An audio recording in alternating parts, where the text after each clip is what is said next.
Olá, eu sou Isabel Dantas, mediadora de conflitos, coach e advogada colaborativa. Ontem eu conversei com uma colega advogada que trabalha em São Paulo, na área trabalhista, e essa colega e amiga me fez pensar em outras questões, em outros pontos, né, no outro lado dessa pandemia. E aqui, gente, eu quero deixar claro que eu quero trazer algumas reflexões para vocês, para que a gente possa construir algo novo juntos, a partir do que eu pensei, do que eu resolvi conversar, falar com vocês. Mas antes de tudo, eu quero dizer que não se trata de uma ideologia política, né? Não quero trazer nesse sentido. Cada um tem o seu candidato, tem o seu partido, e indiferente do seu posicionamento, o que eu quero conversar com vocês é sobre alternativas, né, diante de algumas colocações ontem do nosso presidente. Então, bom, primeira coisa, eu quero conversar sobre essas siglas aqui, FSNP. Quem já estudou ou conhece um pouquinho sobre comunicação não violenta, quando a gente fala de uma forma não violenta, a gente utiliza os fatos, a gente fala o que aconteceu, o que está acontecendo, que é o F. A gente fala sobre os nossos sentimentos, o que eu tô sentindo, sempre é a partir do meu ponto de vista, né? Então, o fato que aconteceu, o sentimento, a necessidade, qual que é a necessidade que eu tenho diante disso que aconteceu, e eu faço um pedido. Isso basicamente seria a fórmula da CNV, que é uma forma da gente conversar, da gente dialogar de forma colaborativa e não violenta. Bom, então eu quero começar essa conversa com vocês falando de um fato que aconteceu ontem à noite, que foi o pronunciamento do presidente Jair Bolsonaro, né? Que em rede nacional ele falou o seguinte, abre aspas, raros são os casos de pessoas sãs com menos de 40 anos de idade em relação ao coronavírus. Pelo meu histórico de atleta, caso fosse contaminado pelo vírus, não precisaria me preocupar, nada sentiria, ou seria, quando muito, acometido de uma gripezinha ou resfriadinho. E hoje eu acabei de ver outro pronunciamento dele, não foi um pronunciamento, né? Uma entrevista dele para vários jornalistas que ele falou. Temos que enfrentar o vírus. É igual a chuva. Se chover, você vai ter que enfrentar com ou sem guarda-chuva. Se for para discurso fácil, todo mundo em casa, vai ser o caos. Bom, esse é o fato. Eu comecei desde ontem a me sentir com muito medo, com muita angústia depois desse pronunciamento do presidente. Me senti apavorada, essa foi a palavra.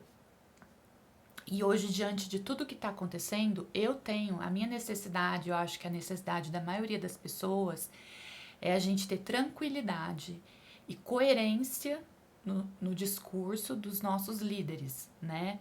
Seja do poder executivo, legislativo, judiciário, porque eu acho que agora não é um momento para a gente ter mais problemas ainda, né?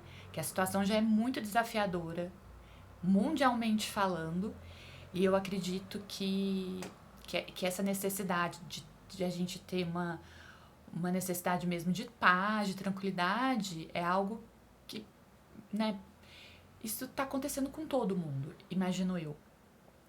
E o pedido que eu faria é, será que a gente não conseguiria buscar uma solução criativa para ajudar todos os lados? Eu indico aqui a leitura de um livro que chama A Terceira Alternativa, que nada mais é que aquela que não é a sua nem a minha, é a nossa. Então, eu acredito que agora é a hora da gente pensar sim, que a gente vai ter uma situação econômica muito difícil daqui para frente. Tenho colegas e amigos que são microempreendedores, meu marido também é empresário. A gente está extremamente preocupado com a economia, com o que vai acontecer. Mas será que o presidente falar em rede nacional que as pessoas não têm que ter medo, porque se a maioria das pessoas, 90% das pessoas se pegarem, isso são palavras deles, vocês podem buscar, não vai acontecer nada, no máximo uma gripezinha, um resfriadinho. Então, assim, essa fala dele ontem me deixou muito preocupada, me deixou muito apreensiva. Mas eu acho que não é momento de fazer alarde aqui. Não, gente, a gente tem que ir agora, ir pras ruas, porque não é momento de ir pras ruas, na minha humilde opinião. A gente tem sim que ficar em casa, mas temos sim que juntos buscar alternativa para que essas pessoas que não têm salário ou que vão ficar sem salário consigam se manter futuramente. Acredito também que existem exceções, mas foi o que eu conversei com essa minha amiga ontem. Eu acho que no primeiro momento, se decidiram que todos devessem ficar, que a gente devesse ficar em casa, que a gente tivesse que ficar em casa nessa quarentena, foi porque nossa cultura, acredito eu, se na Europa aconteceu o que aconteceu, se no Brasil criassem muitas exceções, será que realmente hoje a gente teria, em números, acabei de ver, tentando me atualizar, a gente tem já no Brasil 2.200, aproximadamente 2.201 alguma coisa, casos confirmados, 2.200 e alguma coisa, e 47 mortes. Eu sei que a violência mata mais, que acidente de trânsito mata mais, como algumas pessoas têm colocado, e a gente vê isso em números, realmente não assustaria tanto. Mas, pensando na nossa realidade, será que a gente não pode, gente?